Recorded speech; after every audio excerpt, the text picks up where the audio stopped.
God is neither form nor formless. And this is just my personal opinion. It's only a concept of mine.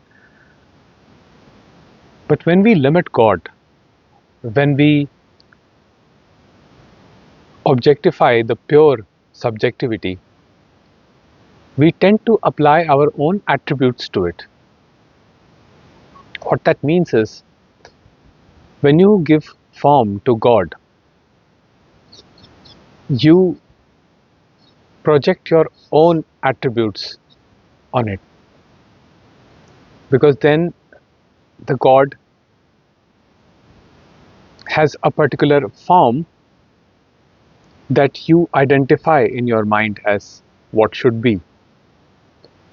So that can come from religious conditioning, it can come from social environmental conditioning.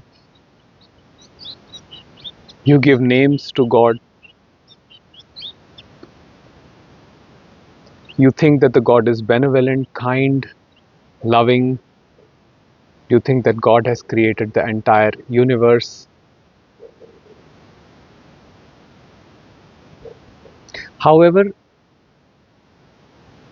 whatever attributes you give to God, you still limit God.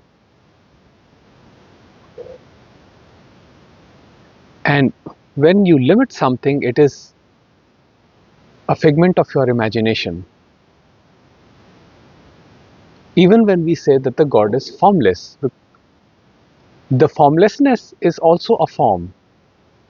When we say that God is formless, God is vast, infinite, even the vastness, even the infinite that we try to describe has a form. And people can create their own God, the formless God.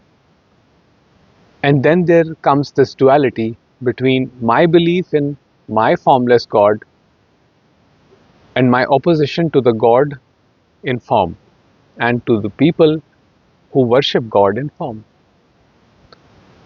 You see, mind is always going to come up with this duality because that's the nature of mind. And then it will say that my God is the best God. Even atheism is a form. Even to say there is no God is giving an attribute to God. Because then again I create this duality that there is a God and then there is no God.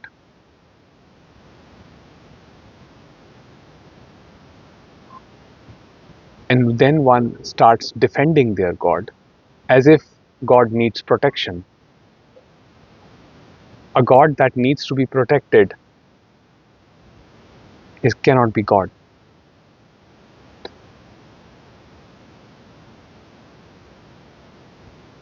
Therefore, my concept is that God is neither form nor formless.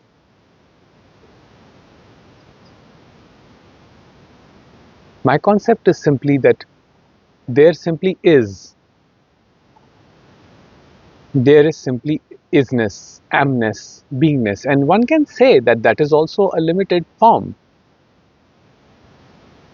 And that is true. But the isness is not in opposition to any other thing, because no matter what forms you create, every form is born out of isness.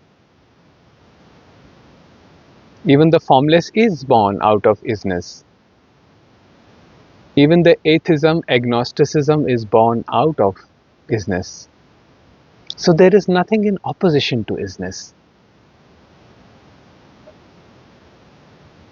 There is nothing in opposition to aliveness.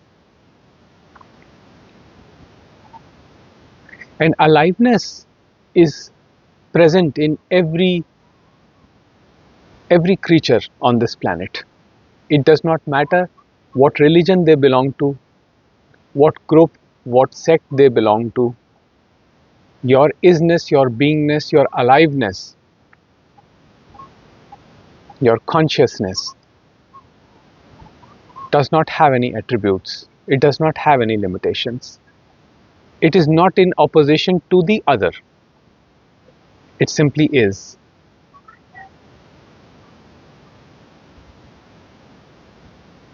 And the recognition of that brings peace and harmony in daily living, because then we are accepting the duality. The duality is still there, we are accepting it, but we are seeing that they are just interconnected opposites of the same link. In appearance, they may look like two opposite faces of the same coin, but they are made up of the same material, which is consciousness.